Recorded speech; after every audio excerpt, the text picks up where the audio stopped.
Hola, ¿qué tal? ¿Cómo estás? Dios te bendiga en esta preciosa hora.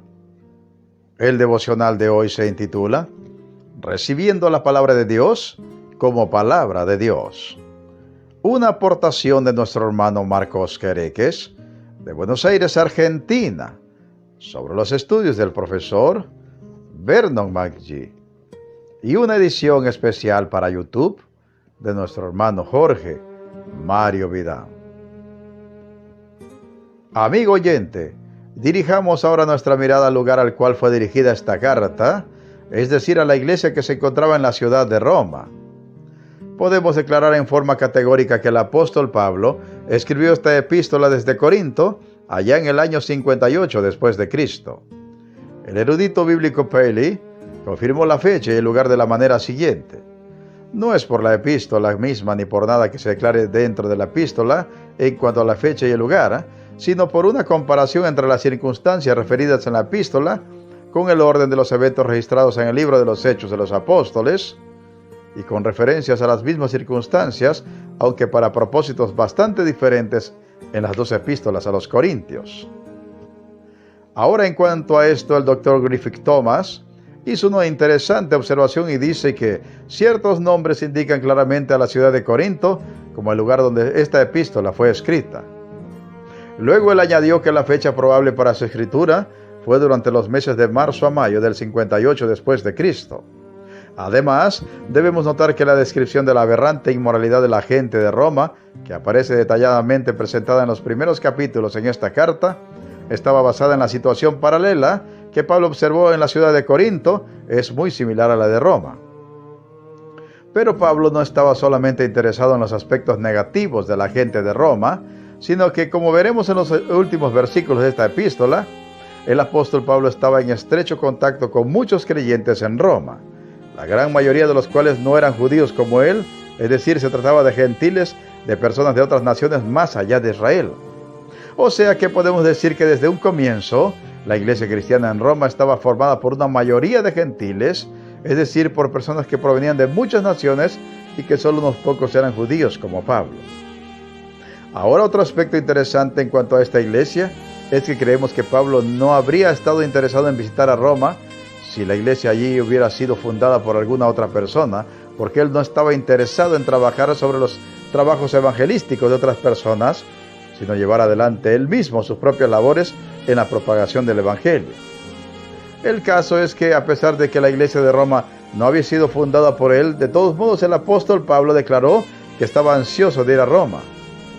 Allá en el capítulo 1, versículo 15 de esta carta leemos: Así que en cuanto a mí, pronto estoy a anunciaros el evangelio, también a vosotros que estáis en Roma. ¿Y cuál fue la respuesta de los hermanos de la iglesia de Roma ante esta preciosa carta? Bueno, podemos decir que la recibieron con los brazos abiertos y de todo corazón. El diccionario bíblico Enduring Word hace el siguiente comentario: Sabemos que la carta de los romanos fue apreciada por los cristianos en Roma. La carta de Clemente de Roma en el año 96 después de Cristo muestra una gran familiaridad con la carta de Pablo. Puede ser que le haya memorizado y que la lectura de ella se convierta en parte de prácticamente cada reunión de la iglesia romana. Además, muchos eruditos, entre ellos Bruce y Bradley, creen que una versión editada de Romanos sin las referencias personales en Romanos 16 fue distribuido ampliamente entre las iglesias primitivas como un resumen de la doctrina apostólica. ¿Y cuál es nuestra recepción de esta preciosa epístola a los romanos? ¿Es una recepción similar a la de los creyentes de Roma? ¿La recibimos como palabras de hombres o la recibimos como lo que realmente es decir, la palabra del Señor?